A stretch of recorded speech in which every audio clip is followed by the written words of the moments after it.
named Stanley. Stanley worked for a company in a big building where he was employee number 427. Employee number 427's job was simple.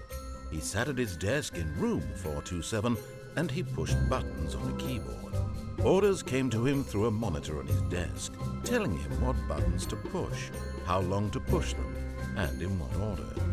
This is what employee 427 did every day of every month of every year. And although others might have considered it soul-rending, Stanley relished every moment that the orders came in, as though he had been made exactly for this job. And Stanley was happy. And then one day, something very peculiar happened. Something that would forever change Stanley. Something he would never quite forget.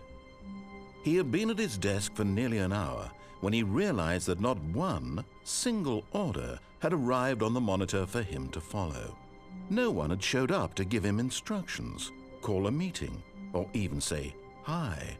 Never in all his years at the company had this happened, this complete isolation. Something was very clearly wrong. Shocked, frozen solid, Stanley found himself unable to move for the longest time. But as he came to his wits and regained his senses, he got up from his desk and stepped out of his office.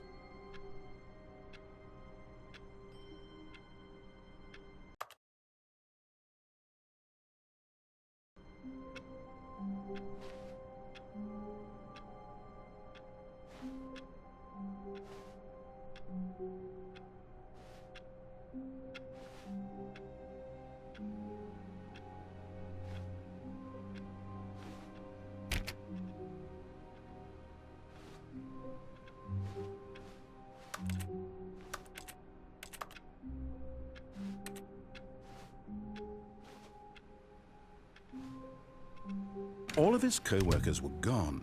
What could it mean? Stanley decided to go to the meeting room. Perhaps he had simply missed a memo. No matter how hard Stanley looked, he couldn't find a trace of his co-workers.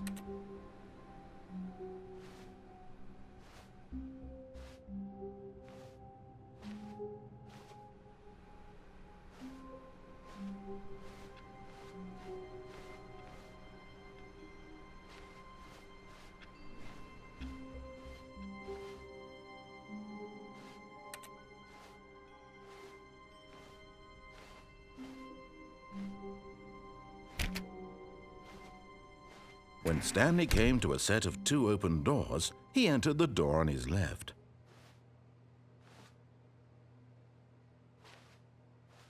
This was not the correct way to the meeting room, and Stanley knew it perfectly well. Perhaps he wanted to stop by the employee lounge first, just to admire it.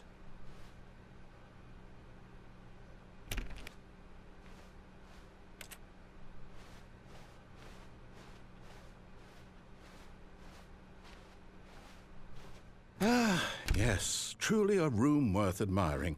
It had really been worth the detour after all, just to spend a few moments here in this immaculate, beautifully constructed room. Stanley simply stood here, drinking it all in.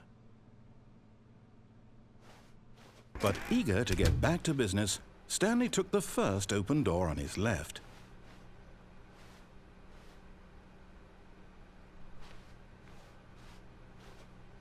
Stanley was so bad at following directions, it's incredible he wasn't fired years ago.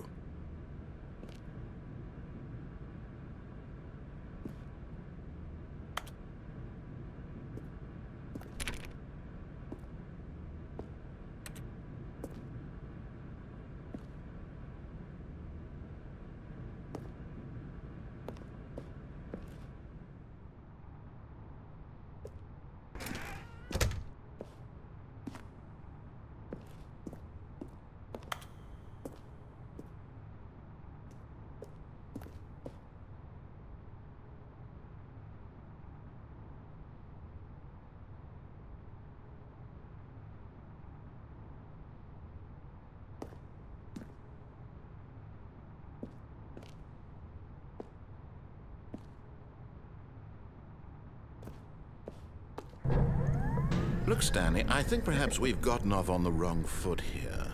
I'm not your enemy, really, I'm not. I realize that investing your trust in someone else can be difficult, but the fact is that the story has been about nothing but you all this time. There's someone you've been neglecting, Stanley. Someone you've forgotten about. Please, stop trying to make every decision by yourself. Now, I'm not asking for me, I'm asking for her. This is it, Stanley. Your chance to redeem yourself. To put your work aside. To let her back into your life. She's been waiting.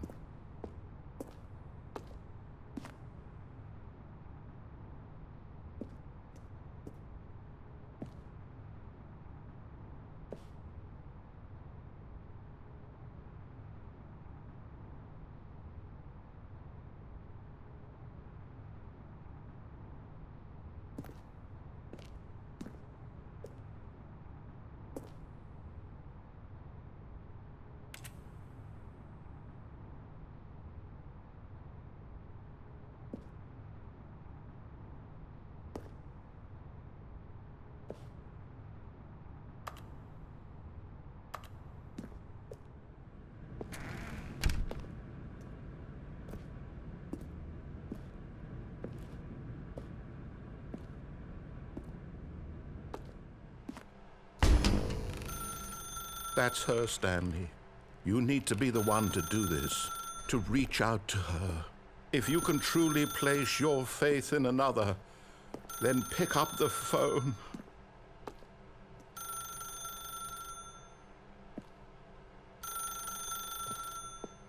As Stanley picked up the phone, a white light engulfed him, filling him not just with radiance, but with hope. Hope for a life reunited Wait. Oh, goodness. Stanley, did you just unplug the phone? No, that wasn't supposed to be a choice. How did you do that? You actually chose incorrectly? I didn't even know that was possible. Let me double check. No, it's definitely here, clear as day. Stanley picks up the phone. He's taken to his apartment where he finds his wife, and the two pledge themselves to one another. Music comes in, fade to white, roll credits.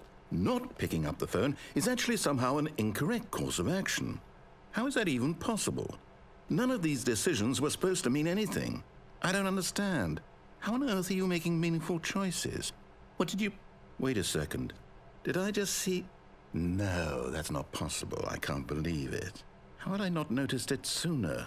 You're not Stanley. You're a real person.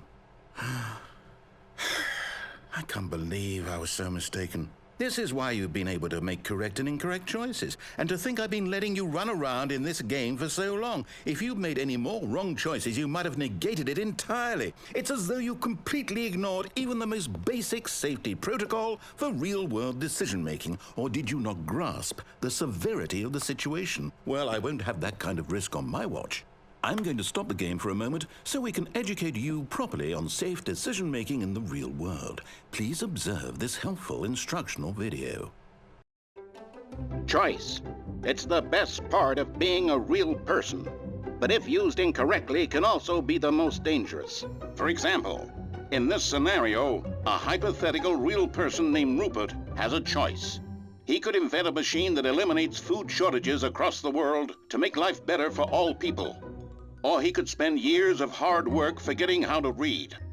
Which choice would you make? Remember that unlike here, the real world makes sense, and at no time should you make a choice that does not conform to rational logic.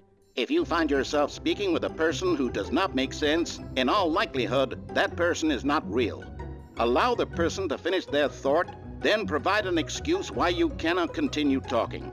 Turn to a partner and practice saying, "My goodness, is it 4:30? I'm supposed to be having a back, sack, and crack."